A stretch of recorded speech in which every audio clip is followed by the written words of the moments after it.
Okay, everybody, we are live. Hey, it is Friday. What is it?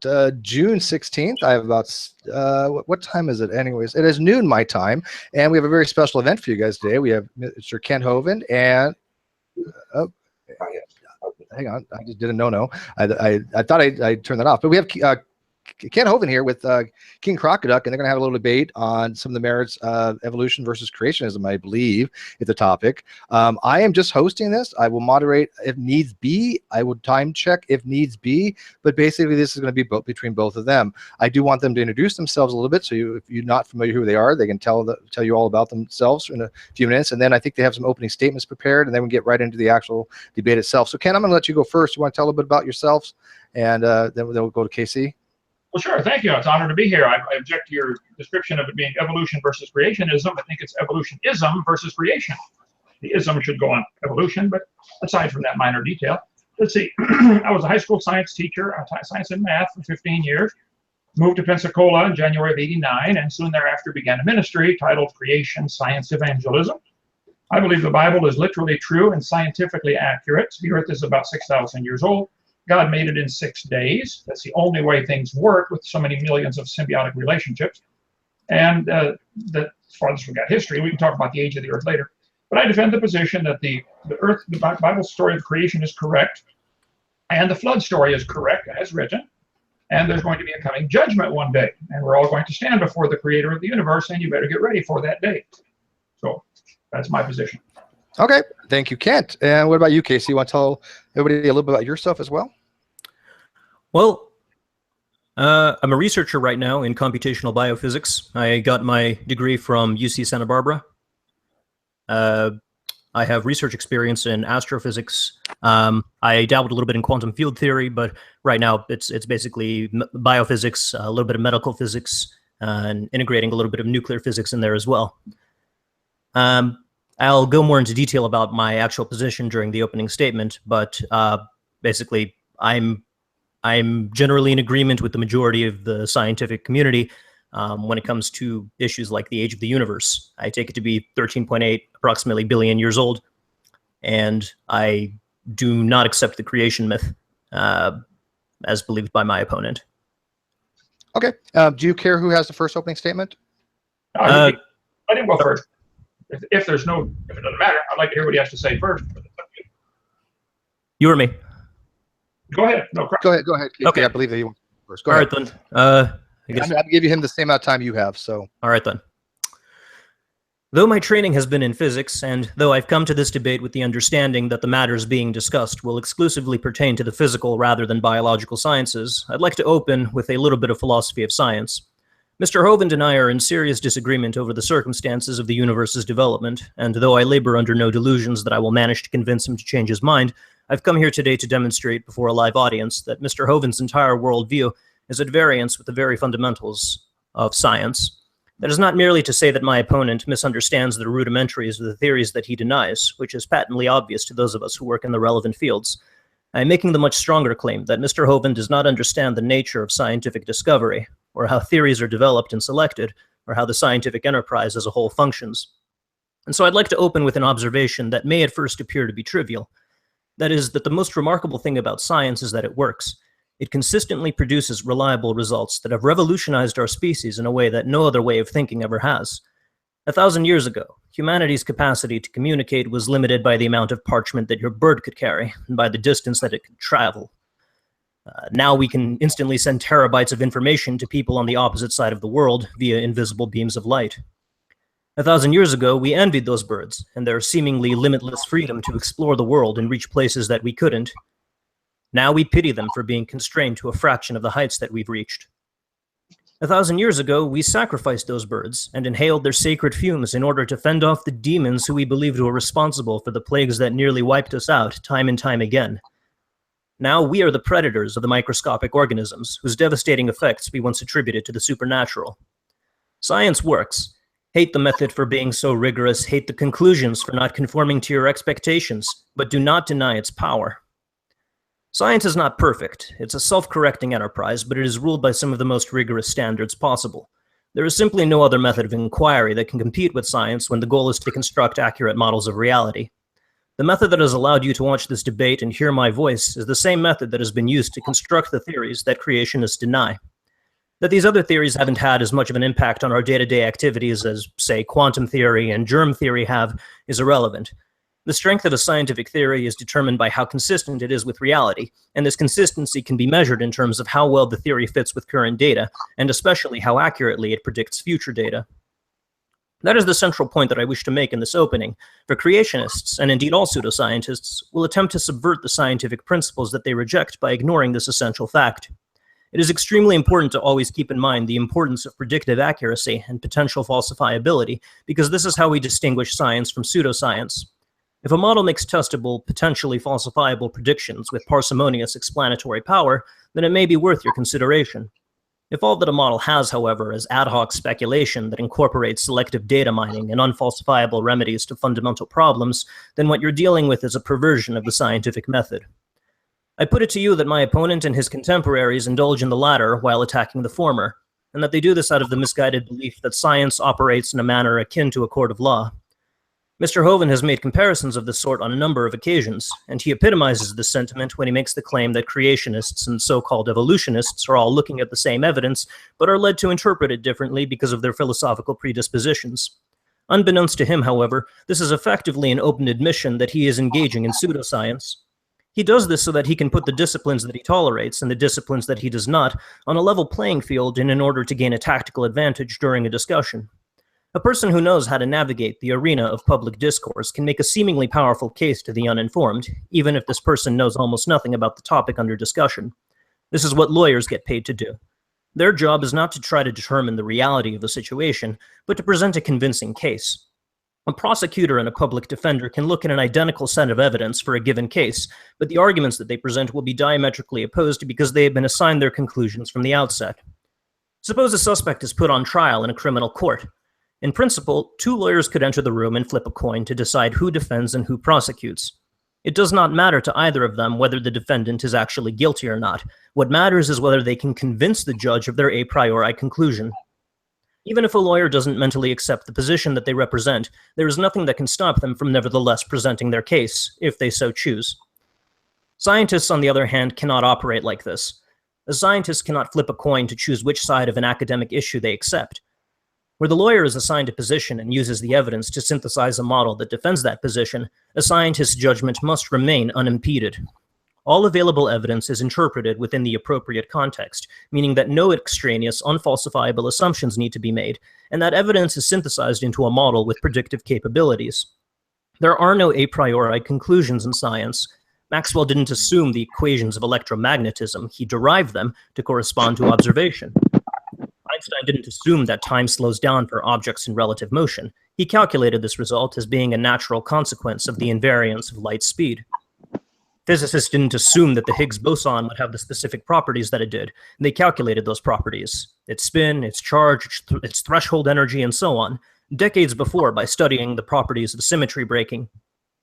Where a good scientist will suspend judgment until they have a reliable model of a phenomenon, creationists openly admit that they do the exact opposite. They begin with their conclusion and selectively piece together whatever evidence helped them construct a convincing narrative of events. This often involves distorting key facts and always involves the omission of contradictory evidence. Creationists feel justified in doing this because they project this behavior onto their opponents, asserting that everyone's presuppositions will determine their worldview. But scientists don't interpret evidence in a manner that fits an a priori conclusion, and this is what separates them from lawyers. By arguing that creationists and so-called evolutionists are looking at the same evidence but interpreting it differently, and that both positions consequently deserve equal consideration, those who hold to the same evidence, different interpretations paradigm are unwittingly admitting that they are being lawyers and not scientists. So how are we to distinguish, then, between two competing models of reality? How are we to decide which theory ought to be discarded, and which ought to be provisionally accepted as the best model in the light of the available data? The answer, as I've indicated, lies in the properties of the theory itself. It must make testable predictions that are independently verifiable, potentially falsifiable, and parsimonious. To say that a theory is not parsimonious is to say that it contains extraneous elements that compromise the model's explanatory efficiency by incorporating components that limit the scope of its predictive power. And to say that a theory is not independently verifiable and falsifiable is to consign it immediately, in the Popperian sense, to the catalog of pseudoscience. It is my position that Big Bang cosmology, stellar evolution, radiometric dating, and a whole host of other principles at the center of astrophysics, nuclear physics, geophysics, and mechanics are all situated within theoretical frameworks that not only meet the criteria for scientific rigor, but have enjoyed tremendous success with regard to the prediction. Scientific near consensus about the matters is Something on your end is going bad. We're not getting. Casey, you're breaking up a little bit on your end. Casey, yeah, that's on his end. Luke is your guest, right? Say that slower. Luke is my guest. Yes. Who's Luke? I don't know. Luke DeHart. Oh, I don't know who Luke is. I don't know either. I didn't get a link out of anybody. No, we didn't share links. Not to invite to this specific. I thought it was just gonna be us three. Yeah. Luke, who are you? Sorry. Is he Casey's I didn't give a link out to anybody.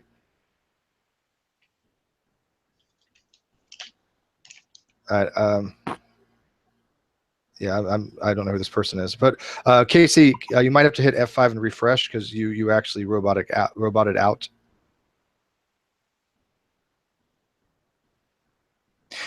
Casey's done that before. His connection might be bad, so let's give him a few seconds here. He's at about almost 7 minutes on his opening statement, by the way.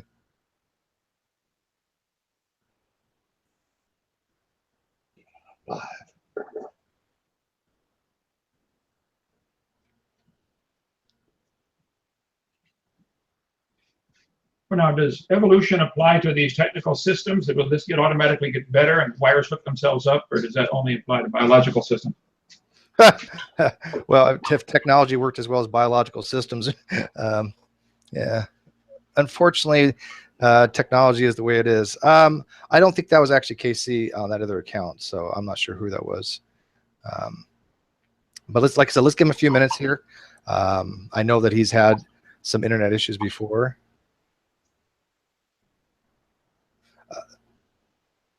I think he was pretty almost done with his opening sentence, so I don't think there'd be a problem with you go ahead and doing your opening statement now while we're waiting for him. If he wants to finish his opening statement after you do yours, we can do that. That's the way we don't have dead air. Does that sound good? Sure, that sounds great. And then if we could, I mean, he brought up about 60 different topics that I'd love to respond to individually. Maybe we should go a sentence at a time here instead of forget the clock and just go topic at a time. This is frustrating to have to write down. He brought up so many topics, I think unrelated or moderately related, that I'd like to respond to. So maybe from now on, if you can moderate and say, okay, sure, yeah, one topic at a time. Which one you want to talk about? Okay. Okay. Casey, are you back? Can you hear us now? Hi, I'm here. Welcome back. Hi. You put it out. You're about 7 minutes into your opener. Do you want to finish it up and then we'll let Kent go? Yeah, that was ridiculous. I'm very sorry about that. We can cut that middle part out if that's fine with everyone. Yeah. Last time. We'll pretend it didn't happen. Yeah. Okay. Well, what was the last thing you heard me say? Science doesn't interfere with evidence. You have an a priori position. It doesn't have an a priori position. Okay. It sounds like you're reading your speech there, but whatever. Just look for a priori position is the last thing I heard. Okay. All right then. I'll just continue. There are no a priori conclusions in science. Maxwell didn't assume the equations of electromagnetism. He derived them to correspond to observation. Einstein didn't assume that time slows down for objects in relative motion. He calculated this result as being a natural consequence of the invariance of light speed. Physicists didn't assume that the Higgs boson would have the specific properties that it did. They calculated those properties. Its spin, its charge, its threshold energy, and so on, decades before by studying the properties of symmetry breaking. Will suspend judgment until they have a reliable model of a phenomenon. Creationists openly admit that they do the exact opposite. They begin with their conclusion and selectively piece together whatever evidence helps them construct a convincing narrative of events. This often involves distorting key facts, and always involves the omission of contradictory evidence. In doing this because they project this behavior onto their opponents, asserting that everyone's presuppositions will determine their worldview. interpret evidence in a manner that fits an a priori conclusion, and this is what separates them from lawyers. By arguing that creationists and so-called evolutionists are looking at the same evidence but interpreting it differently, and that both positions consequently deserve equal consideration, those who hold to the same evidence, different interpretations paradigm are openly admitting that they are being lawyers and not scientists. So how are we to distinguish then between two competing models of reality? How are we to decide which theory ought to be discarded and which ought to be provisionally accepted as the best model in light of the available data? The answer, as I've indicated, lies in the properties of the theory itself. It must make testable predictions that are inherently verifiable, potentially falsifiable, and parsimonious. To say that a theory is not parsimonious is to say that it contains extraneous elements that compromise the model's explanatory efficiency by incorporating evidence that limit the scope of its predictive power. And to say that a theory is not independently verifiable and falsifiable is to consign it immediately, in the Popperian sense, to the catalog of pseudoscience. It is my position that Big Bang cosmology, stellar evolution, radiometric dating, and a whole host of other principles at the center of astrophysics, nuclear physics, geophysics, and mechanics are all situated within theoretical frameworks that not only meet the criteria for scientific rigor, but have enjoyed tremendous success with regard to the prediction of future data. Because ultimately this is what it comes down to. The scientific near consensus about these matters is valid because mountains of data have been accurately predicted, often decades in advance, by the very models which Mr. Hovind would have us believe do not work. The models may not be perfect. None are, as science makes no pretensions to perfection, as it is driven by the pursuit of explanations of inconsistencies and ambiguities. But the models nonetheless work, as evidenced by their stunning predictive capabilities. I will show you today that they do indeed work, and that my opponent's models are at best ad hoc rationalizations of pre-existing knowledge or vaguely worded text, and at worst, indications of a disturbingly superficial grasp of the concepts on which he pontificates. The laundry list of arguments against the models that you have set yourself against does not constitute an understanding of the scientific theories that you deny. And worse, because scientific theories are effectively entire networks of interrelated observations, laws, predictions, and principles, it is impossible to do what Mr. Hovind does without serious consequences. There are consequences to picking and choosing, cafeteria style, the kinds of science that one is willing to accept.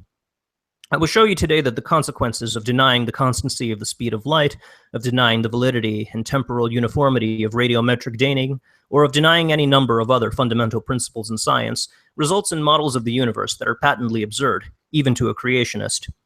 Whatever our disagreements, Mr. Hovind, we at least agree that we're not being inundated with lethal doses of radiation from quickly decaying isotopes in the Earth. We at least agree that the sun exists, having successfully met the conditions necessary to engage in fusion at the core.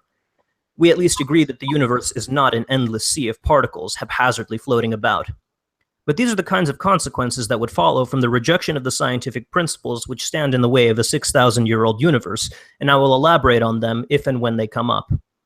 What makes science, including the scientific models that creationists deny, so unique is that they are capable of making independently verifiable, potentially falsifiable predictions, whereas all that creationist models are capable of doing is providing a potential explanation, constructed ad hoc, for already existing data. Anyone can do the latter with any preconceived conclusion and a selective set of evidence, but only scientists can do the former. Any and all creationist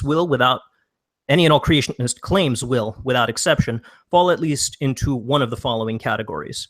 It will be based on a misunderstanding or misrepresentation of the scientific enterprise or any relevant scientific principles. It will be based on an unreasonable or inconsistent standard of evidence. It will contain vague terminology that allows for equivocation and goalpost shifting. Or if we're fortunate enough to be dealing with an honest creationist, it will be an acknowledgement that a belief in creationism is dogmatic rather than evidentiary, and therefore can never under any circumstances be changed because contradictory evidence will be arbitrarily discredited or ignored. Before I close, I would like to make a prediction for this debate. I predict that whenever I corner Mr. Hovind on any matter, demonstrating how the rejection of a particular phenomenon results in the vision of the universe that is patently absurd, my opponent will claim, without evidentiary justification, that the variables under discussion or the principles being rejected used to be different, that the laws of physics, for whatever reason, changed over time in such a manner as to make the universe appear to be billions of years old rather than thousands. I'm going to give this retreat into unfalsifiable omphalism a name. In honor of my opponent, I shall name this practice Hovinding, and I will point it out as we go along. Creationism by any reasonable metric is pseudoscience, and I intend to demonstrate that for all of you today. Okay, thank you. See, you're about 15 minutes, including that little disconnect that you had. Ken, take as long as you want your opening statement. I know you wanted to address certain points, obviously, specifically. You had mentioned to me when Casey was offline. Go ahead and do your opener first, and then you go ahead and address things specifically, because he did have a 15-minute long opener. Is that fair? Oh, sure, whatever time you want. Yeah, Okay. I'm very easy to please. Well, thank you. He said, as I mentioned to you when he was off air, maybe he couldn't hear us. I think we certainly, with this important of a topic, need to take it one slice at a time, one sentence at a time maybe, or sometimes one word at a time, but certainly one thought at a time. In his opening, he probably brought up 50 or 60 different topics. I'd like to respond to each one of them, but obviously I can't write that fast, for one, to get them all down. But I'll be glad to respond to any of them that he would like. Now, I take the position that the Bible is literally true and scientifically accurate. God made the world in 6 literal days about 6,000 years ago. Now, as far as where God came from, that I cannot answer, just like I doubt Casey can answer where the matter came from, or the energy came from, or the laws came from that run this universe. Where did these laws come from? You know, to say it's inherent in the matter just begs the question, where did the matter come from, or energy, or information? But that's another story. But I don't, we both have an a priori assumption of something, starting with something. I start with God. And I take the position that God is outside of time, space, matter, like he says he is. He told Moses, you tell Pharaoh, I am sent you. God is not, this is not 2017 in heaven. God has already been to your funeral, Casey. He's not limited by time at all. He sees it all at the same time. Now, you have an option of what you want to do with your life, and you can choose anything you want, and so do I, so does everybody. But I would encourage you to really think this through, because you're going to be dead for an extremely long time. And if I'm right, I would suspect you're in serious trouble. You said about the strength of a theory is that it depicts reality, and it predicts, makes predictions, and it's falsifiable, and it's independently verifiable. I like all that. Believe me, I like all that. So I'm going to make a prediction, and I want you to falsify it. I predict that since the Bible says the animals and plants will bring forth after their kind, I predict that every farmer in the planet, every farmer in history and alive today, will be able to count on crossbreeding his plants or animals and getting the same kind of offspring. The ducks will produce ducks, the cows will produce cows, and the corn will produce corn. That's my theory, that they will bring forth after their kind. And now the word kind, apparently in the Bible, is tied to the bringing forth. A horse and a zebra can bring forth offspring. A horse and a banana cannot. A horse and a duck cannot. Now, exactly where the line is on all of those divisions of what a kind is, I'm not sure. I don't think anybody is sure. That would be a good field of research for science to get involved in. But I think a 5-year-old can tell you that a horse and an elephant are not the same kind. Now, it could be that the Asian elephant and the Indian elephant, Asian and African elephant cannot interbreed. I understand it's been done once and the baby died, but they did bring forth. So I think a 5-year-old would tell you that the Asian elephant and the African elephant are probably the same kind of animal as opposed to an elephant and a hamster. So I predict, and I'd like you to falsify it if you can. I think my theory is reasonable. It depicts reality, and it should be falsifiable. Okay, get something to bring forth something that's not the same kind. Let's have dogs produce something non-dog, or cows produce something that is non-cow, or pine trees produce something that is non-pine tree. You can do it in botany or in biology, whichever you like, in husbandry. That's my prediction. I think it's held true. All of science, all of history has demonstrated the Bible is exactly correct. The animals and plants bring forth after their kind. And then that appears 10 times in the first chapter of the Bible. In the flood story, chapter 6 and 7, it appears 10 more times. God told Noah to bring the animals onto the ark after their kind, after their sort. Now, Charlie Darwin wrote a book, The Origin of Species. I don't think that's what the argument is about. There's many different species that are obviously the same kind of animal. I think there are, 500 or 600 species of ladybugs now.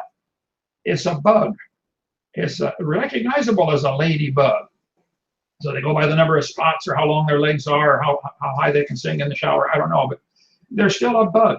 And I think that the argument that the atheists and evolutionists are looking so desperately for evidence of variation of species, which is not really the argument.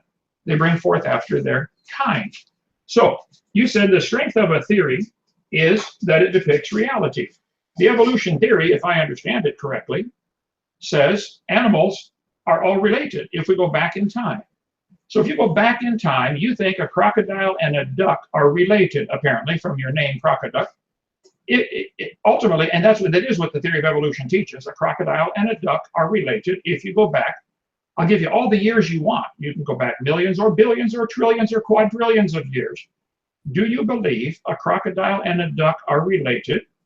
And what is the evidence for that? Nobody has ever seen a duck produce a non-duck or a crocodile produce a non-crocodile. You're living in dreamland.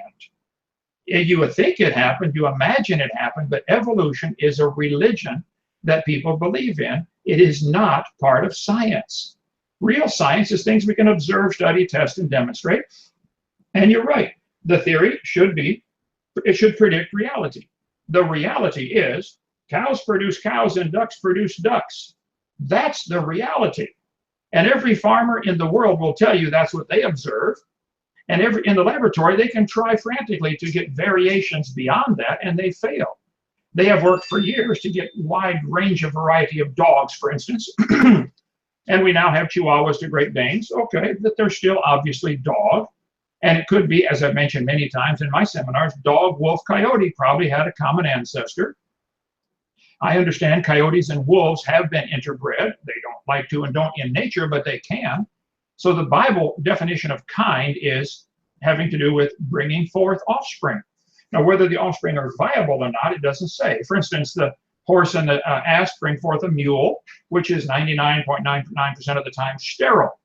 I've heard that 1 out of 20,000 is fertile. I don't know, it doesn't matter to me. The fact is they're both four-legged animals, you know, four-wheel drive, leather upholstery. They both look like a horse. And probably the horse, the zebra, the ass, maybe the quagga, I'm not sure what all can be included in the horse kind, but it's obvious to a 5-year-old this is the same kind of animal. And a crocodile and a duck are not the same kind of animal. And they cannot be, you cannot trace them back to a common ancestor. Not with, by your definition, it should be predictable, it should depict reality. The reality is every native that grows up around crocodiles will tell you when they have babies, the babies are crocodiles. And when they open up the eggs to eat the eggs, if it's fertile enough and developed enough, it's a crocodile. There are simply no exceptions.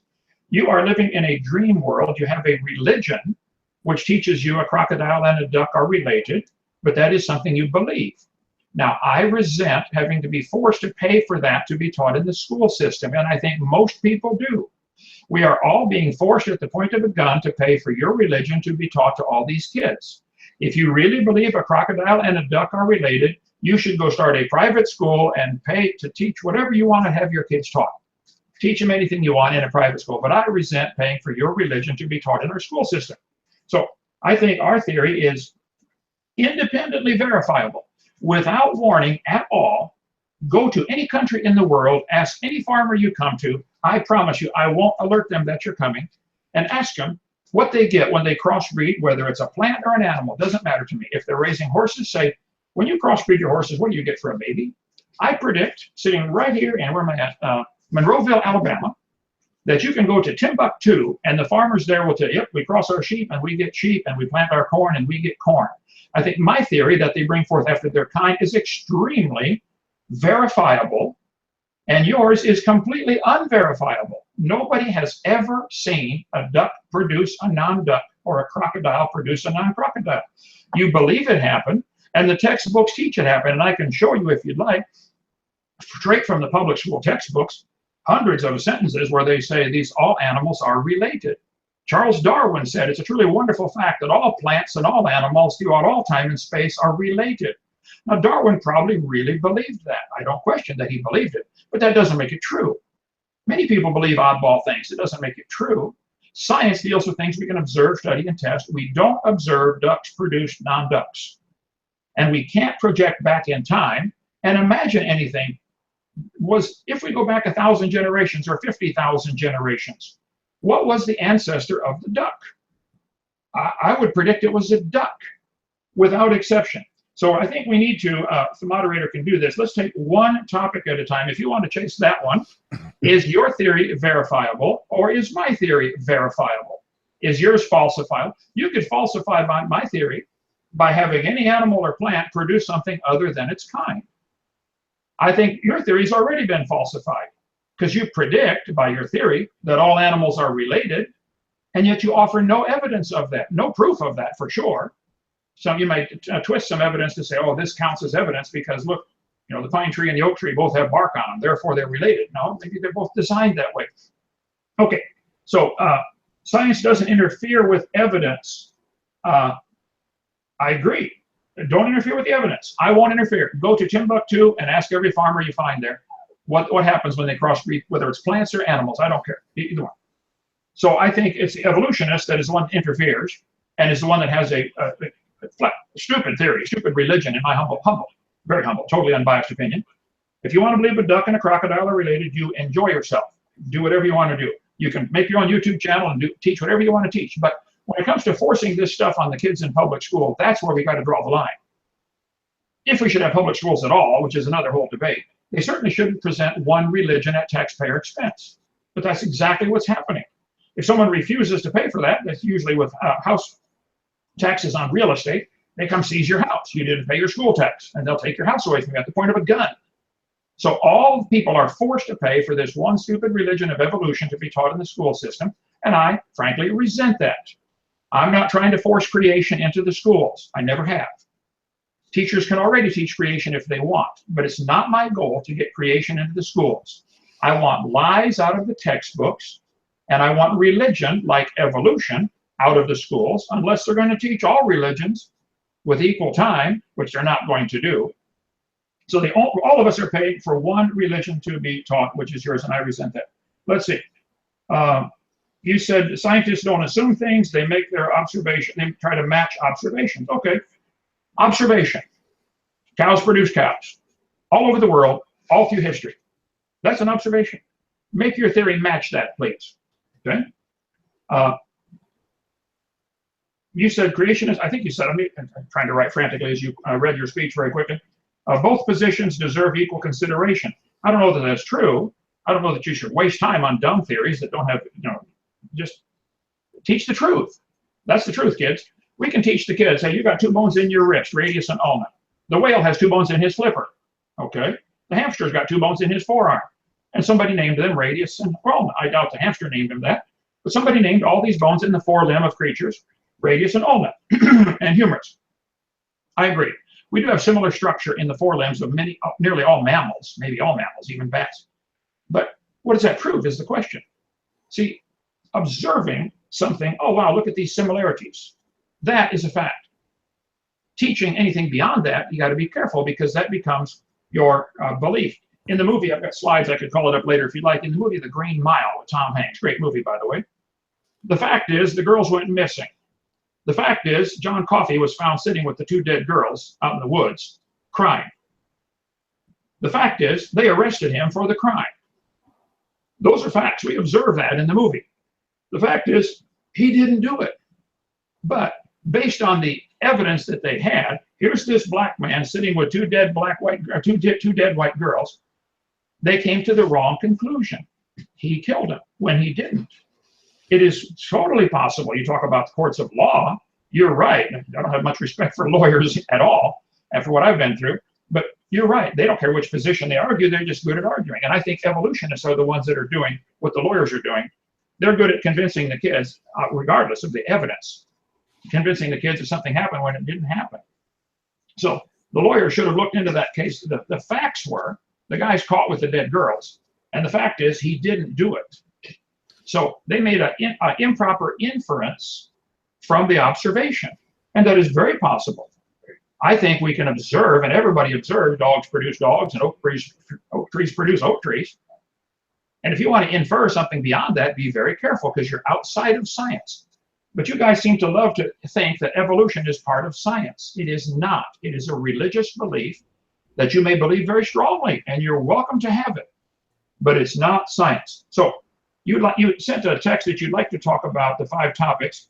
the age of the universe, the Big Bang, radiometric dating, stellar evolution, and the speed of light. I would be honored to talk about all of those, any of those, one at a time. But I want you to try to see the bigger picture. All right, Ken, you're at about the same time. Casey Okay. did. Okay, so that, yeah, those your opening statement was a little more like a rebuttal, but that's fine. Casey, do you want to redirect a little bit? You did give him initially, if I'm not mistaken, those 5 things you wanted specifically to talk about, correct? Yeah, and I said also in the opening statement, and I quote directly, "I've come to this debate with the understanding that the matters being discussed will exclusively pertain to the physical rather than biological sciences." Okay. So we agreed beforehand we wouldn't touch on biology. That's not my field. You know, I'm in physics. So I've come here to talk about physics. I will address one point that you made and just leave it there about the kinds thing. Okay. But first things first. Religion, God, it's nothing to do with this conversation. Whether or not the universe is 13.8 billion years old, whether or not evolution took place, has no impact whatsoever on on my metaphysical beliefs on whether or not the universe has a creator, and vice versa. If you convince me right now that there is a God, it would have no impact whatsoever on my views on evolutionary theory. Okay. So Let me respond to that before you go off to a new topic. Let's start one topic at a time. Have as many as you want, but let me answer. I think hold on. You brought up a bunch of topics. Let me. I was responding to your initial. Your initial. Well, that was his opening. And by the way, I want to take the hit because for the whole evolution with creation thing that I said initially. Yeah, I didn't know exactly what the topic was. I was asking initially. I didn't have a good confirmation on that, so I do take the hit for that. Why don't you address one specific thing at a time, though? Make it a little bit easier. Casey, assuming my voice is a little bit shot today, please accept my apologies. But what is one thing at a time you want to address with Ken, and then kind of go back and forth on that one for a while? Well, I would like to talk about the age of the universe and how we know the Big Bang actually took place, and that it took place 13.8 billion years ago, as opposed to 6,000 years ago. Okay. Give me your evidence that the universe is 13.8 billion years old, and let's talk about that. All right, Hubble's law. Okay, which is, describe that for the average viewer here to listen to Hubble's law. How would you define that? V equals h naught times d. The velocity, the recessional velocity of the galaxies in the universe is equal to the Hubble constant times the distance to the galaxy. And this relationship was discovered by Edwin Hubble in 1929 when he was looking through the Mount Wilson Observatory telescope. Okay. What this tells us is that the universe is expanding. There's a redshift that is proportional to every galaxy, well, almost every galaxy. The ones that are close enough to us to be gravitationally attracted, those ones are blue shifted instead of red shifted. But all of the other ones, the ones that are too far for gravity to take over whatever is causing the expansion, those are red shifted, and it's all proportional to the distance. Everything is moving away from each other. Now, hold on. I'm getting to the 13.8 billion thing. Okay. Now, Einstein's general relativity was published in 1916, confirmed in 1919. And a few years later, the mathematician Alexander Friedmann played around with Einstein's field equations. Same equations that have been making basically all of these predictions that have been verified again and again and again. The most recent one was gravitational waves last year, 100 years after he first published it. So it's one of the most well-established theories in physics. You can't take down Einstein, basically. I mean, you could try if you want, but the point is the Friedmann equation, which comes from Einstein's field equations, which is directly derived from it, makes predictions about the state of the universe at different points in time. It tells us about how the state changes over time. And when you apply it to Hubble's law, you're able to derive the age of the universe from this equation. And that comes out to be 13.8 billion years. Well, let me respond if you're done on that. I agree. It appears most of the galaxies are redshifted. That is an observation that I think is correct. I agree that this probably indicates the stars are receding. Galaxies. The galaxies, okay, no galaxy. Stars are receding, I agree. Now, that is where the science stops and the belief or theories begin, and you have to be cautious about that. There's an awful lot of stars out there in the universe. On my DVD number 7 of my series, Creation Seminar Series, I cover this about the starlight problem or question. You are missing the entire point on this completely. it is true the stars are giving the galaxies are giving a red shift. Now, what does that prove? Just like it was true John Coffey was sitting there with the dead girls. That was true. What does it prove? It does not prove he's guilty of killing them. If the stars are giving a red shift, numerous things could be causing that. Primarily, I think the Bible says 17 times that God stretched out the heavens. If indeed the scripture is correct, that God made the earth first and then made the stars on day 4 and stretched them out into place, we would see the same red shift from all the galaxies being stretched out away from the earth, and could still only be 6,000 years old. He could have made them yesterday and stretched them out to 13.8 billion light years away. So they may be 13.8 or whatever number they're using this year, 13.8 billion light years away. Could be. I don't argue with that. Probably true. That does not mean it's 13.8 billion years old. Surely you know a light year is a distance. It's not a time. A light year has nothing to do with time. It's the distance that light travels in a year, about 6 trillion miles. Or 182 point, well, you don't want to use 9.8 meters, whatever the number is in metric system. I can calculate it out. It doesn't matter to me. But nobody's ever seen a star forming. None. And I've got plenty of quotes I can show you on screen, or watch my video 7. Nobody sees one forming. We see a lot of stars. We see them blow up once in a while. And we do see the galaxies red shifting. Now, there are 2 options to that, at least 2. One is they are 13.8 billion years away, and it took 13.8 billion years for the light to get here. That's the only option you can see. The other option is they were stretched out into their current place, and they're 6,000 years old and 13.8 billion light years away. But even this, Casey, if the universe is 200 quadrillion years old, that doesn't help the evolution theory. We never see anything produced outside of its kind. So it doesn't. Cat, we're not talking about evolution. Okay, you're talking about the age of the universe. I think we have certainly a lot of historical evidence, from anecdotal evidence from people going back 4,000 or 5,000 years, and that's it. There's nothing beyond that. There's no historical proof that the Earth is any more than 4,000 or 5,000 or 6,000 years old. We see the stars redshifted. I agree. I think you're giving only one interpretation of how that could happen, and I think yours is wrong. Okay, can I address that? Sure, please do. Okay. We come again to the same evidence, different interpretation nonsense, and this is the kind of thing I was talking about. Let's start with this Bible thing about how the Bible supposedly predicted the stretching of the universe. The verse you're referring to in Isaiah says that God stretched the universe like a tent. I don't know what this means, like a tent. I don't think that it resembles a tent at all, but it's irrelevant. I'm not here to talk about religion either. What I do find concerning is your view that we are able to see 6,000-year-old light from objects that are 13 billion light years away. That we can look at something. You correctly said that light is a unit of distance and not time. A light year is a distance, not time. But if you remember from 6th grade, you might remember this thing called the distance triangle. You have a distance, you divide it by the rate, the speed of light c, and you end up with the time. I mean, how do you think we measured a light year? Do you think that we took a ruler and we said, okay, this is how far? No, we multiplied the speed of light by the amount of time that's in a year, and we end up with a light year. So when we're talking about a light year, we're talking about the distance that light travels in a year. If light is traveled 1 light year, it has taken 1 year for light to travel that distance. These are all equivalent statements. This is what it means for it to be a light year. So when we say something is 10 billion light years away, we're saying that the light has taken 10 billion years to traverse this distance of 10 billion light years. There's a reason why it's called that.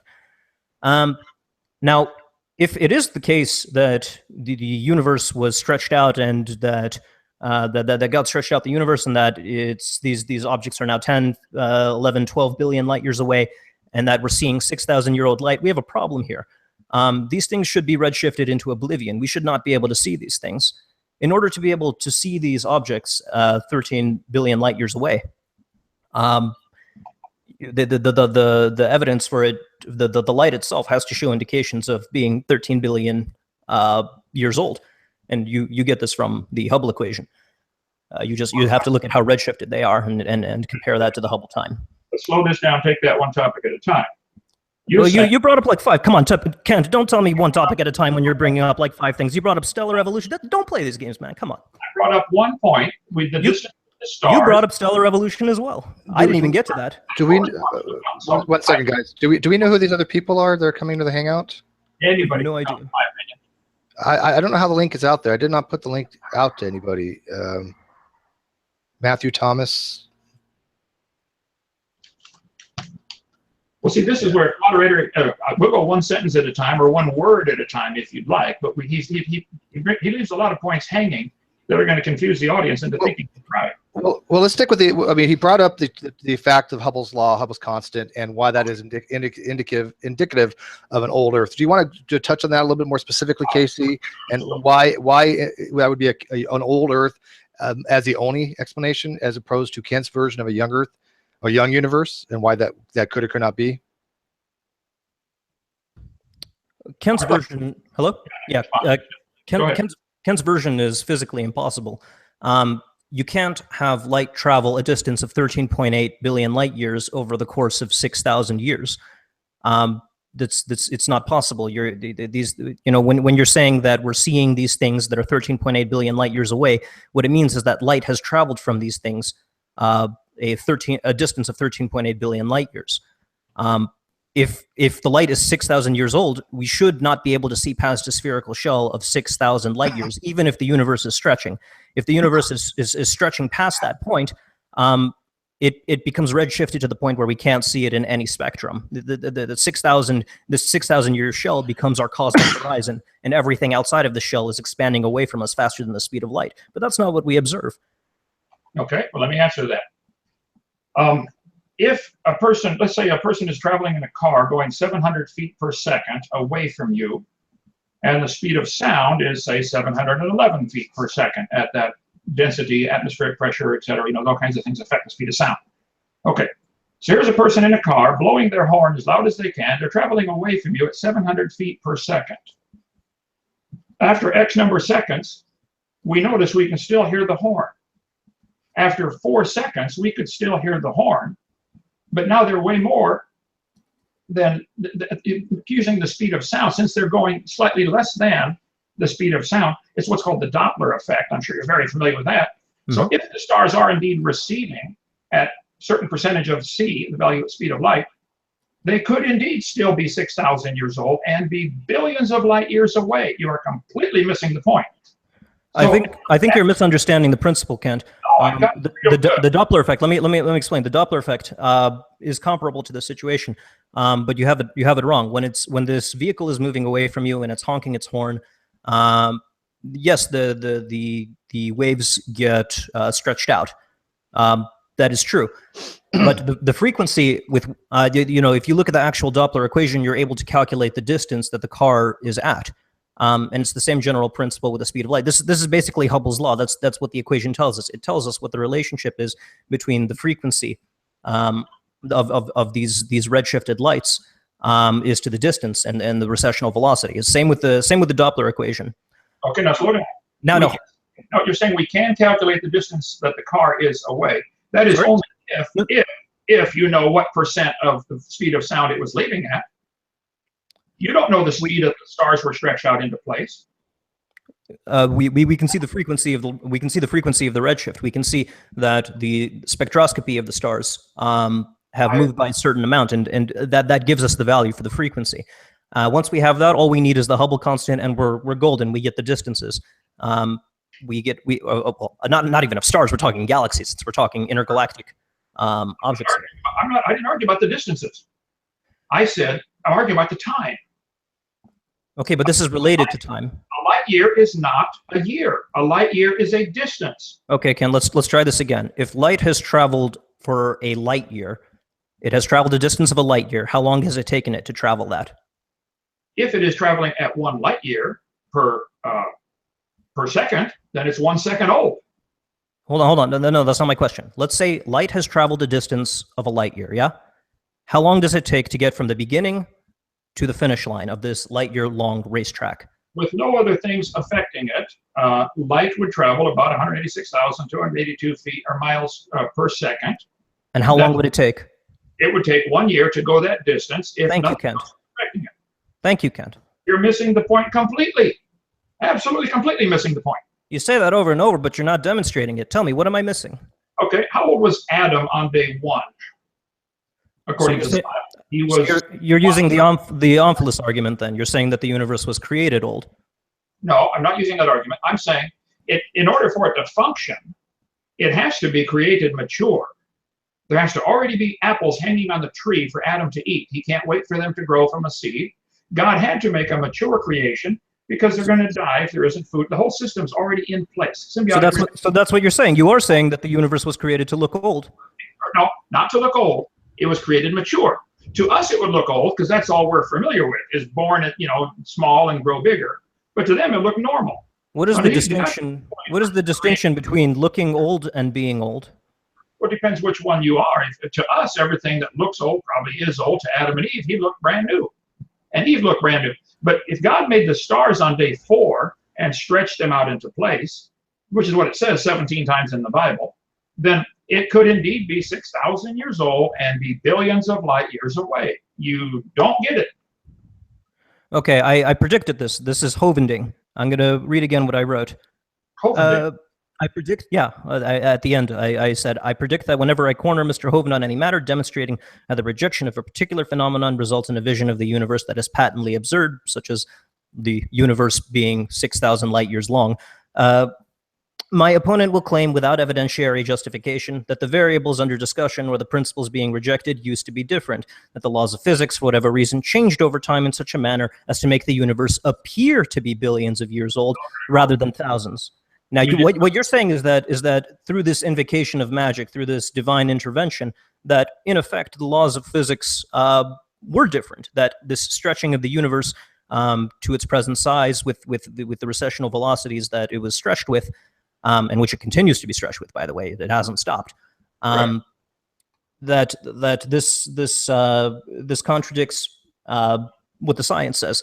Now, there was this special case of divine intervention that makes it only look mature, when in reality, it's only 6,000 years old. You're missing the point again. You did not corner me, by the way, at all. I did not reject any laws of physics. Instead of light, let's take it with sound. If a car is leaving us at 700 feet per second, but the sound from the car is traveling back toward us at 711 feet per second, is it possible for the sound measuring at the speed of sound to be different than the actual distance to the car, or to the time it took for the car to get there? The frequency is going to be different, yes. Sure, that's what the Doppler effect is all about when it comes to sound. It's the same with light. That's why we. But the speed is not different, Kent. The speed hasn't changed. The frequency has. Well, that's why we have a red shift. Yes. Doppler effect. But he's saying that's due to a change of frequency, not a change of speed. Is it? Do you know what the difference is between frequency and speed, Kent? I do. What if a star is leaving us at 1/2 the speed of light? Are the galaxies moving away from us? Yes or no? Are the galaxies moving? Yes or no? The galaxies themselves are moving. Right. When we're talking about the expansion of the universe, it's more accurate to say that the space itself is You stretched. believe, I believe, we both believe in the expansion of the universe. I believe it's happening. I can't prove it. I think it's difficult to measure those distances beyond about 100 light years with the trigonometry, but You don't need parallax to make those measurements. You can use standard candles. right, luminosity, that kind of stuff. Okay, but if the stars are 13.8 billion light years away, in your mind, the light had to start there to get here, when the reality is the star started here and went there, and Adam and Eve could see the taillights as they receded, and they could have been made 2 seconds ago and still be that distance out there if they were moving fast enough. Okay, Kent, again, you're misunderstanding the physics. If the light, let's say the star started 6,000 light years away from us, and the light began moving toward us, and then God stretches the universe, and the light is now 13.8 billion light years away, say. And now the light, which started 6,000 light years away from us, is reaching us. Yeah? I didn't say it started 6,000 light years away. Let's say for the sake of argument that it started 6,000 light years away from us. And the light would just now be coming on. I agree. Yeah. And now we're looking at the light of a star that's 13.8 billion light years away, even though the light is 6,000 years old. Is that what you're saying? That is one option. I don't know where they started from. All I know is the Bible 17 times says God. Okay, hypothetically, it starts 6,000 light years away, and so we see light that's 6,000 light years old instead of 13.8 billion years old, even though the star is 13.8 billion light years away. No, I disagree, because Adam and Eve could see the stars the first day. So they could not have started 6,000 light years away. Or he wouldn't have seen them. Nobody would have seen them till today. They would just now be flickering on in the universe. And we all know from history, people have always seen the stars. So I disagree. They started 6,000 light years away. But whatever distance they started doesn't matter. The fact is, you can answer the same problem of these great distances to the stars with either great age or a stretching of the universe. Okay, but the answer is no, and I'm going to get to that in a second. But let's say they're a distance x away. Let's say they're 30 light hours away. Here's for your theory. Hello? You have chosen to believe the stars indicate great age rather than stretching because you need billions of years for your crocodile to turn into your duck. No, this thing happens independently. This has nothing to do with evolution whatsoever.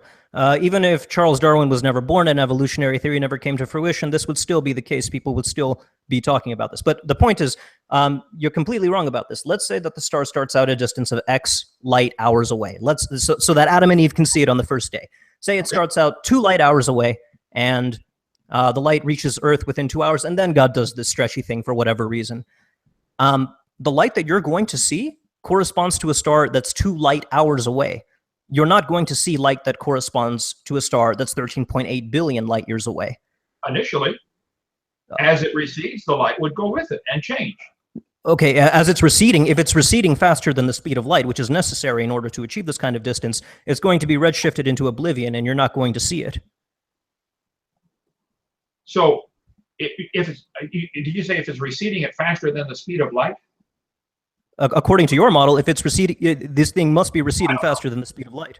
I don't know what speed it was receding at. All I know is it says clearly God stretched out the heavens. Now, Kent, hold on a second. If these stars were able to be seen by Adam and Eve on the first day 6,000 years ago, or on this 6th day 6,000 years ago, and then God stretched out the universe so that the same star, which was within, it was at the very largest distance, it must have been 6 light days away, right? Whichever day he created the stars, I forget which day was it? The 4th day. All right, so 2 light days away then, right? Between days 2 and 6, between days light 4 and 6, right. There's 2 days. So at the very greatest, those stars have to start out 2 light days away in order for the light to reach the Earth, in order for Adam and Eve to be able to see them. Then God stretches out the universe, and those same stars are now 13.8 billion light years away, supposedly the farthest ones. The speed with which they have to recede is many, many orders of magnitude greater than the speed of light. And for that reason, they have to be invisible. We could spend all day talking about the calculation of how you get this 13.7 billion, if you'd like. Would you agree that that number down for the last 100 years has shifted all over the scale? I have textbooks that show it at 20 billion.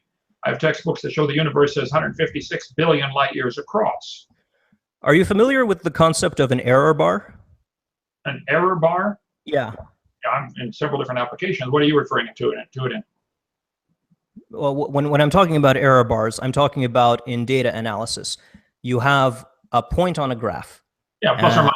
Right. Yeah, plus or minus. Sure. So in all of these cases, or the overwhelming majority of them, there were a few mistakes. In the beginning, Hubble did famously make a mistake with regard to Andromeda, but wherever the same calculations were applied as they are today, you have these big error bars because the instrumentation back then wasn't as good as it is today. Those error bars encompass the current data points. And those error bars over the years became smaller and smaller and smaller. You said back in 1989, for instance, the textbooks were saying that it was 20 billion light years.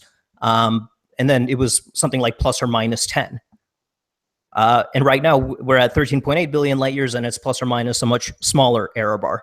Yeah, 16 hours and 6 seconds or something like that, right? Okay. I don't remember the exact amount, but the point is as time goes on, our measurements become better and better, and the error bars become smaller and smaller. So what you're seeing here isn't something jumping all over the place. We're zeroing in on the correct figure. Okay, what is the width of the universe? What is the diameter of the observable universe? The observable universe, that would just be the Hubble distance. It would be Well, actually, it depends actually on the type of universe we're living in. If we're living in a flat universe, then it's going to be exactly 13.8 billion light years radius. If we're living in an open universe, which it appears we're in a slightly open one, then it could be bigger. If it's a closed universe, which it looks like it's not, then it could be slightly smaller. So it depends. Again, you have to look at the Friedman equations, you have to do the derivations, and you have to look at the experimental data and see which one most closely matches. I have an article from space.com. It's from 2006. They locked me up for 9 years, so I can't update all 7,000 of my slides as rapidly as I'd like. But they're saying the universe is 156 billion light years wide. It says the new finding implies the universe is instead about 15.8 billion years old and about 180 billion light years wide. Okay, is this a popular media outlet? Because these matters... Space.com. That's a media outlet. It's a science popularizer. These matters are not decided in the media. The media, you know, I could point you to articles every week. I go on to Yahoo News and I see a new thing about how all of physics has been overturned by this new discovery. Right. Sure. Okay. Yeah. And so even in the science journals, they get overturned quite frequently, and you can't even always count on that. And go back and read one 50 years ago, and you'll see some amazing changes from today.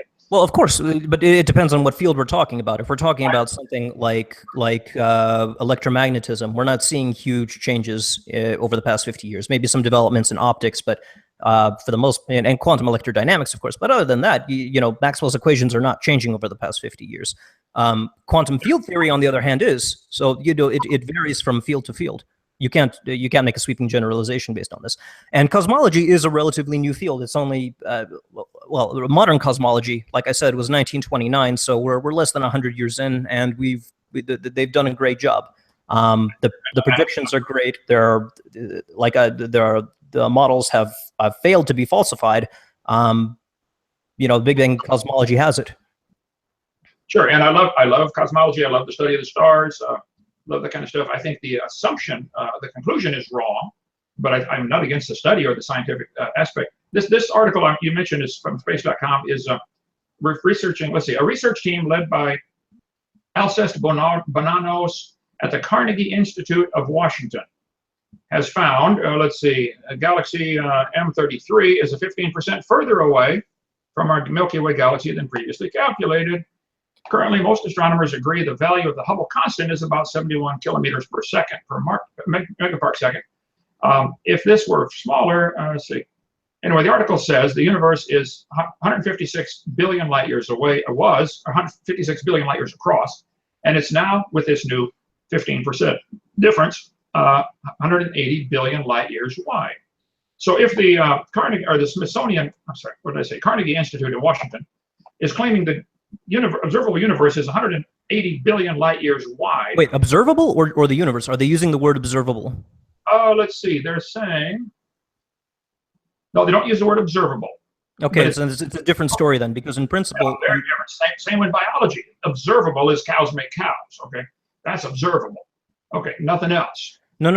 When we're talking about the observable universe, we're talking about things that are within the cosmic horizon. So let's say we're looking at a star that appears to us to be 13.8 billion light years away.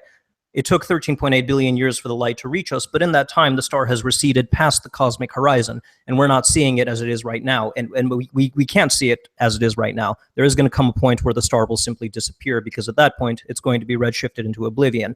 It's outside of the cosmic horizon, so the recessional velocity relative to us is greater than the speed of light. We're not going to see it. Things outside of this horizon are outside of the observable universe, but they're still part of the universe. And you can see things that are currently outside of the observable universe, but you're not seeing them as they are right now. You're seeing them as they were many eons ago. Or seeing them as they were 6,000 years ago. I'm telling you, Kent, you can't do that. In order to do that, you have to make it go faster than the speed of light. We would not be able to see it. Well, if indeed this article from the Carnegie Institute is correct, and it's 180 billion light years wide, that's 11 times faster than the speed of light for the star to get there. Okay, but right now, where it's going, where it's at right now is different from where we're seeing it at. Like I said, you could be looking at something that's 10 billion light years away, and the light has taken 10 billion years to reach us. But as it is right now, in order to be able to see it as it is right now, you have to wait 10 billion years and wait for the light coming out of it right now to reach us. But by that time, it's already past the cosmic horizon. By that time, it's already way over past the cosmic horizon where you're saying it's at. And yes, we would not be able to see it as it is right now.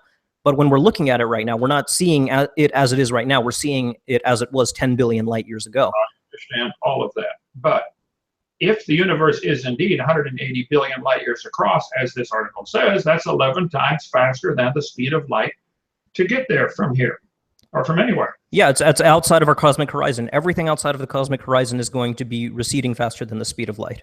Faster than the speed of light. Yeah. If I got your quote right on this. Everything outside of our cosmic horizon is receding faster than the speed of light. That's what you... Yeah, though I should argue that it's not the object themselves that's moving, it's the space in between that's moving faster than the speed of light, which is fine. Is the speed of light constant in all times, all through space? You're just got done saying the speed of light is faster outside of our horizon. Could it That's be not what I said, Kent. That is not what I said. I said that the recessional velocity is faster than the speed of light. I did not say the light is moving faster than the speed of light. Okay, so the object, the mass, the actual... No. Again, it's not the object that's moving faster than the speed of light. It's the space between the objects that's moving faster than the speed of light. So is the star moving then? The star itself is probably orbiting around another star. Maybe it's pulling on the other planets, and the planets are pulling on it. In that sense, it's moving. But the stars and the galaxies are not shooting away from us. We're not all shooting away from each other. It's the space between us that's expanding. And how is this happening? Where's this energy coming from? And what evidence is there for this? This is basically Hubble's law. This is what the entire theory is saying. The alternative would have to be that we are at the center of the universe, and apparently we smell really bad or something, because that means all the galaxies are running away from us by some mechanism that contradicts everything we know about gravity and so on. Okay. But in reality, we have space that's expanding faster than the speed of light, and Einstein's equations are completely fine with that. If the space between the objects is expanding, then the object is getting further away from each other. If you and I were standing in a room 10 feet apart and the space between us expanded, we would move. Not necessarily. The space between us is moving. The space between us is moving.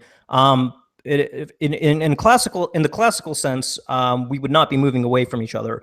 Relativistically, relativity is a very different animal than classical mechanics. Well, you're trying to say the stars are 13.8 billion light years away. Therefore, it took 13.8 billion years. Maybe they're 2 minutes old, and the space between them expanded to 13.8 billion years, and it did it. In that case, you wouldn't be able to see them. Well, maybe there's a lot of them we can't see. No, but you would not be able to see them right now. The star that supposedly was 2 minutes away from us and then suddenly shot away, we should be able to see the star that's 2 light minutes or light years away from us. And then when it shoots away from us, it should become invisible, because at that point it's moving faster than the speed of light in order to be able to reach those distances in that amount of time. So if an object is moving faster than the speed of light, the light from that object will never reach us. Is that your observation? Yeah, if it's outside of, that's what it means for it to be outside of the cosmic horizon. The recessional velocity, the space between us is expanding faster than the speed of light, and the light coming from them is not able to compensate for this expansion of space. It's never going to reach us. It's redshifted into oblivion, which is what I mean by that. Where is this energy coming from to expand space between them? Beats me. I'm sure it does. This is purely theoretical, hypothetical. Is this No, we were able to make all kinds of predictions with it. You can observe space between two objects expanding, which I would assume would take a whole lot of energy. I mean, I can't think of anything else. And how do you do this without the mass moving? You have mass accelerated beyond the speed of light. The star is made out of material. Do you agree with that? There's some kind of mass to a star. Yes, but it's not the mass itself that it's accelerating. It's the space between the masses that's moving. Does anybody on planet Earth understand that, or is this just words that you're speaking here? Intuitively, nobody understands it. We're talking about relativity here. When you're talking about modern physics, when you're talking about relativity and quantum mechanics and particle physics, there's no way of intuitively grasping these matters. You know, even now, we're talking to you about this in ordinary language. I'm only conveying to you a very superficial picture. We have to be talking about non-Euclidean tensors. We have to be dealing with differential equations. And in the case of particle physics, we have to be dealing with group theory. But you know, at that point, it's going to sound to most audiences like gibberish. Like gibberish. The idea that the space between them is expanding, but they are not moving. Well, they could be. They could be moving. I'm sure they are moving. They're just not moving in the same way. So faster than the speed of light. Hello. They themselves are not moving faster than the speed of light. It's the space between them that's moving. There's a difference. I don't think anybody in the world is going to see the difference here. Okay, if the space between me... Well, they need to learn relativity. I don't know what to tell you, Kent. General relativity is probably one of the most firmly grounded theories that has ever been developed. It has yet to be falsified. It has yet to come out with a bad prediction. Like I said, it's been predicting things 100 years on. If you don't like general relativity, tell you what, Kent, you learn differential geometry, you learn tensor calculus, you go ahead, you look at general relativity, you find the problems with it, and then you go and collect your Nobel Prize. Okay. If you think you can take down Einstein, go for it, man. But I'm just telling you, this is the current state of scientific knowledge. That space expands without the mass moving has been taught for 100 years, and Einstein said it, therefore it's got to be true, and nobody's taken it down. That doesn't prove it's right. Doesn't prove anybody you don't even understand it. How can yes, I do. I've studied this. Okay, then explain to me how the stars move. How can the space between them expand and it not move the mass of the star? Where is this energy coming from to expand the space? Okay, the energy itself we know very little about. We just give it this name, dark energy. We say it's a negative pressure gradient, and that's basically all we know about it right now. This is at the frontier. This is at the frontier of modern physics. So a negative pressure gradient.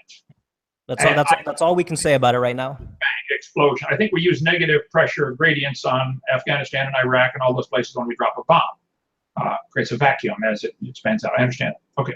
What? Well, any explosion. It's not an explosion. It's a constant. Well, not really constant. It's a parameter given by an uppercase lambda. Actually, Einstein was the first person to come up with this idea of a cosmological constant of a dark energy. He put it into his equations for general relativity as a sort of fudge factor in order to correct what he thought was a stupid thing. He thought it was stupid initially for the universe to be expanding. He thought the universe should be a steady state, so he put this extra term in to keep things expanding to counteract the gravity that was pulling things in, keep everything steady, put everything in equilibrium. But then later on, Hubble, discovered the redshift, and Einstein was like, "No, this was my biggest blunder. I should not have put that term in because I could have predicted the expansion of the universe." But then it turned out when people started studying supernovae and they began studying other things and looking more closely at the Friedmann equation and the results of COBE and WMAP and so on, that the universe is actually accelerating. It's not slowing down as people thought it would be. So this thing, dark energy, it's like a 10-year-old idea at this point, 10, 20 years old. People have been looking into it, and it's very young. There's a lot to be learned, but we don't know much about it at this point. That's the honest answer, and yeah. Okay, Santa Claus and Easter Bunny are much older ideas than that, okay? What's your point, Kent? Fairy tale, okay? Well, what's your point? Dark energy. Now, think what you're doing. You're saying, I'm not saying, I haven't said it, you're implying clearly the Bible is wrong. The earth cannot be 6,000 years old because of an unknown force called dark energy, which expands things, and nobody knows where this comes from or how it works, but everybody better quit reading their Bible. It's not because of dark energy. Dark energy is just the name that we give to whatever is causing this acceleration. It's not observable. Well, the reason the creation myth is wrong to say that the universe is 6,000 years old is at least in part because of Hubble's law, because we're able to derive the age of the universe using this principle of recessional velocities and the relationship to the galaxies. You're not able to derive the age of the universe. You're able to derive the distance. No, you can derive the age. It's a very easy equation, 1 divided by the Hubble constant. You can do it yourself right now if you want. You're back to completely missing the point. A light year is a distance. It is not a time. Did you hear that, Kent? I That heard was you. that was me face palming. I mean, how many times? Do it a couple more times, please. Okay. How many times, Kent? Let's try this again. Let's imagine a racetrack that is a light year long. Okay? Light is traveling at the speed of light down this racetrack. Okay. It is a light year long. How long does it take for it to get from the beginning to the end? 1 year. There we go. Okay, let's say the track is 2 light years long. How long is it going to take for light to get from one end to the other? 2 years. If it goes at. Let's say it's 20 light years long. How long will it take? Yeah, we can pick every number in the solar system if you'd like. Go through this as far as you want to count. I understand, but you're missing the point. If a light year is a distance, about 6 trillion miles is rounded off to that. So suppose somebody was a light year away and they fired a bullet at us at 10 times the speed of light. How long would it take the bullet to get here? The bullet is flying at 10 times the speed of light? It would take 1/10 of C, or 18,000 years to get here, or something like that. If that was physically possible, fine, whatever. You're saying space between the stars is expanding. That's not physically possible. Yes, it is. Space doesn't have mass. But the star has to be moving. The star ends up further away than it started. You got two stars X distance apart. The space between them expands. They are now further apart. Think about it. Yes, I understand that. We're talking about relativity at this point. It's different from Newtonian physics. Where's the scientific evidence? And the bigger point you're totally missing is none of this matters when it comes to evolution, because you're only getting over the first hurdle of trying to get billions of years to rescue a dumb theory. I already told you, Ken, it's completely irrelevant. Even if we didn't know anything about evolutionary theory, this would still be a thing. Okay, I don't think you've proven that the universe is billions of years old. I think we would probably agree the stars may be 13.87295 billion light years and 20 seconds away. Okay, now let's imagine a racetrack going from those stars to us. How much time will it take the light to reach us from the beginning of that racetrack to the finish line where we're at? From where the star is right now at 13.8 billion light years away, it'll take 13.8 billion years for the light to get here. Very good. I got it, but you don't get it. How long did it take the star to get from here to there? What if the star was leaving us at 80% C? Can't happen. It can't happen. If it did happen, Kent, then it would mean that it was moving at faster than the speed of light at that point, and we would not be able to see it right now. The star is moving at half the speed of light, for the sake of an example, and it's not going to get to that distance in time. Do you agree a car can blow its horn and drive away from you, and you can still hear the horn as long as the car stays under the speed of sound? As long as it's under the speed of sound, yeah. You could still hear the horn blowing. Sure. Now it would drop the pitch, just like the Doppler effect. If any weighted a train track, you hear the as it goes by, the pitch drop. That's a simple Doppler effect. We assume this happens with light also, which is why the redshift theory comes into play. But the star could be 13.8 billion light years away and still be 6,000 years old. I don't see how you can't see it. We would not be able to see it, Kent. We would not be able to see it. Go out at night. Come here to Alabama. You can see the stars like crazy around here. You would not be able to see it. If this expansion had taken place, that means that the star was moving faster than the speed of light by a factor of a zillion. Okay, suppose there is a dark matter that is indeed expanding the space between the stars. You mean dark energy? Or dark energy. Well, it comes from dark matter, I thought was the assumption. No. The two are completely unrelated. They have nothing to do with each other. Suppose there is a dark energy that's expanding the space between the stars, and this has been going on for 6,000 years, and they now are 13.8 billion light years away. Just the space between them expanded. Bible is still true. But we would not be able to see them. If it had expanded, okay, we're saying that the star was 2 light days away from Earth at its starting point, at the very farthest away.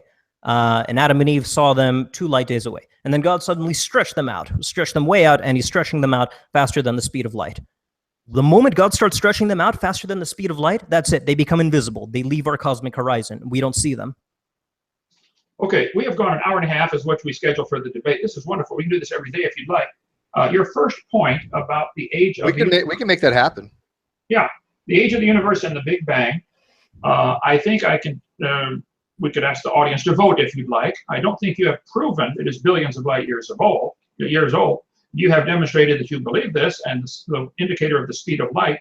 I think there are other ways to interpret it.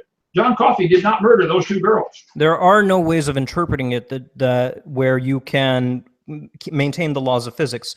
In order to interpret it the way you're interpreting it, you have to believe that it's possible for something to be moving faster than the speed of light and yet not leave our cosmic horizon. And you have to invoke this supernatural nonsense, as opposed to just looking at what we're observing. You're shoehorning God in. You're making the model less parsimonious because you really want to save this God is stretching out the heavens thing. Maybe he did. I don't know. But the evidence doesn't say so. Casey, you are the one who is violating the laws of physics with your expanding space between two massive objects. No, that's just relativity. You have the mass moving it faster than the speed of light. Somewhere along the line, no, you don't. You do not. It's not the mass that's moving faster than the speed of light. It's the space. So does the mass move?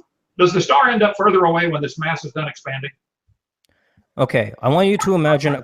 I'm going to explain right now. Imagine a coordinate system. Imagine a grid. Yeah, and we're going to draw this grid on a balloon. Okay. Now we're going to draw 2 points on this grid. I understand. I taught physics myself, but see, this and is. Then hold on. We're going to start blowing this balloon up. I know you're teaching me. Hold on. These points are still at the relative locations on the grid. They're not moving with respect to the grid itself, but the grid is expanding, and so the points are moving away from each other, and the speed at which they move away from each other is increasing as the balloon gets bigger and bigger. So the points themselves are not actually moving faster than whatever speed with respect to the grid. The grid itself is what's moving. That's the distinction that you're not getting. Oh, I don't believe you. I understand that completely, but you're not getting it. This grid is on a two-dimensional surface, a flat surface, relatively flat, the surface of the balloon. It's expanding into three-dimensional space, and the points on the balloon are moving. Measure them. They're not moving with respect to the surface. That's the point. But are you saying the universe is flat and is a surface and is expanding, or if it's already starting off 3D? How are they moving? Into what? Into 4D or 5D? Where are they moving into? Your balloon is moving from 2D to 3D, which is why the analogy collapses. But the points on the balloon, you can measure them at an inch apart. Below the balloon up, they're now 4 inches apart. The dots moved. But the points with respect to the grid have not moved. You need to understand, what's not allowed is on the grid, the point cannot move from one point on the grid to the other, regardless of whether the balloon is blown up or flaccid. The dots cannot move, say, more than 3 grids per second. That's the constraint. That's our analogy to the speed of light. But if the dots are completely still and the grid is expanding, then they are moving away from each other relativistically. They could be potentially moving away from each other faster than they would be if the dots themselves were traveling more than 3 grids per second. But the dots themselves are not actually moving. That's allowed. What's not allowed, again, is for the dots to be moving more than 3 grids per second. You understand your balloon surface is two-dimensional for relative speaking purposes here. What's your point? 3D. Where's this universe expanding into? It's already three-dimensional. Well, could be more dimensions. Okay, but you see, you're making this stuff up. This isn't science. This is religion. This is fairy tale stuff, and it may be true. This is just interpretation of the observation. The observation it's an inductive inference. This is how science works. And it has accurately predicted all kinds of things. We have accurately predicted the distribution of the elements, and helium in particular. We have accurately predicted the oldest ages of the stars and the error bars that they should fall within. We have accurately predicted all sorts of things. I could pull up a whole list. I mean, the Big Bang Theory is one of the best vindicated theories in the whole of science. Well, I think the Bible accurately predicted that in the last days there would be scoffers who would be willingly ignorant of the creation, the flood, and the coming judgment.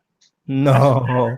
Hold on, Kent. Are you telling me that a book full of supernatural and outrageous things said that people would be skeptical and scoffing it?